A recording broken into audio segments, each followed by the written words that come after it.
यो नमस्कार। अभी फ़िलहाल गाड़ी से हम थोड़ा ये होकर खेत की ओर आए हैं।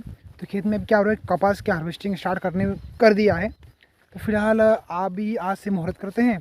तो ये नारियल है और ये कपास, इसकी हम सजावट करेंगे। और माँ भूमि माता को और जो है हमारे कुलदेव भगवान को सब पूछकर आज से हम कपास की जो हार्वेस्टिंग है वो स्टार्ट कर देंगे। क्या आप भी इसी पूजा पाठ करके हार्वेस्टिंग करते हो तो कमेंट कीजिए। तो साथियों, हमारी जो फसल है फाइनली रेडी हो चुकी है। पत्ते भी कहीं कहीं लाल हो चुके हैं, घेटे ढंग से नहीं लगे। तो अभी क्या अपने नारियल फोड़ने वाले हैं और आज से कपास स्टार्ट करने वाले हैं बिनना।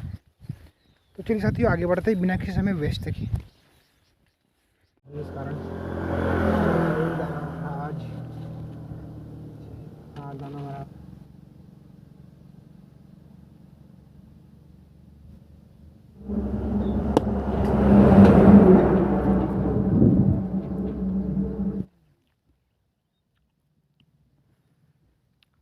साथियों, कपास की पूजा हो चुकी है और आज से कपास चढ़ाने स्टार्ट करते हैं। तो चलिए साथियों, अब घर से कपास हार्वेस्टिंग करने के लिए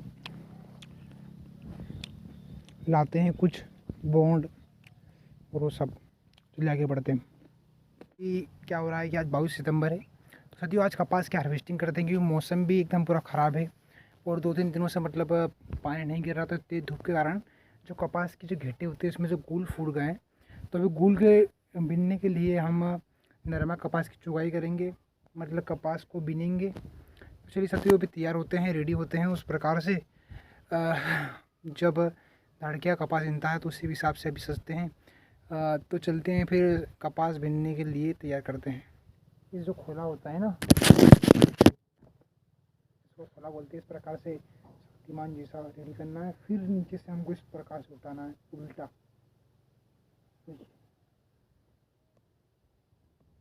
इसको इतना हाथ में लीजिए, इतना कमर तक, क्योंकि जितना ऊपर लोगे उस हिसाब से आपकी कपास की मतलब जो क्वांटिटी है वो आएगी। तो हमने इस कमर में ऐसा बांध लिया है, आप शायद पेट पे बांध सकते हो आपके हाइट के हिसाब से। फिर इसको पीछे करना है।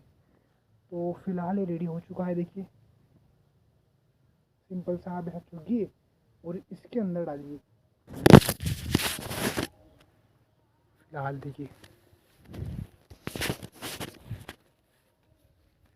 तो ये जो है आप इस सिर पर बांध सकते हैं। मैंने गलत करा अभी कि मैंने इसको गर्दन बांधा। गर्दन बांधने पर क्या होगा, जिसका हमें लोड पड़ेगा तो ये पीछे आएगा और आपको गर्दन पे जोर पड़ेगा।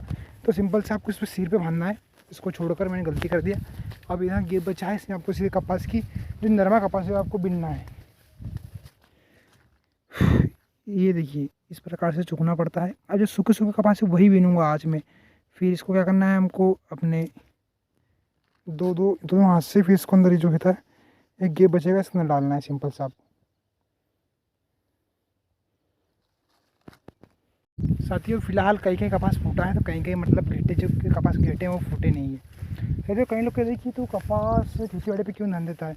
साथियों मुझे लगता है ये कहीं ना कहीं जो एग्रीकल्चर का भविष्य है बहुत ही ऊपर होने वाला है मेरे हिसाब से। क्योंकि देखिए हमारे इंडिया भारत में जनसंख्या का बढ़ोतरी हुई है, बहुत ज़्यादा हुई है, जिस कारण से खान पान पर भी बहुत ज़्यादा असर पड़ता है। साथियों जो लोग एग्रीकल्चर करना चाहते हैं मैं उनको बहुत ही ज़्यादा रिकमेंड करूँगा कि आप एग्रीकल्चर कीजिए।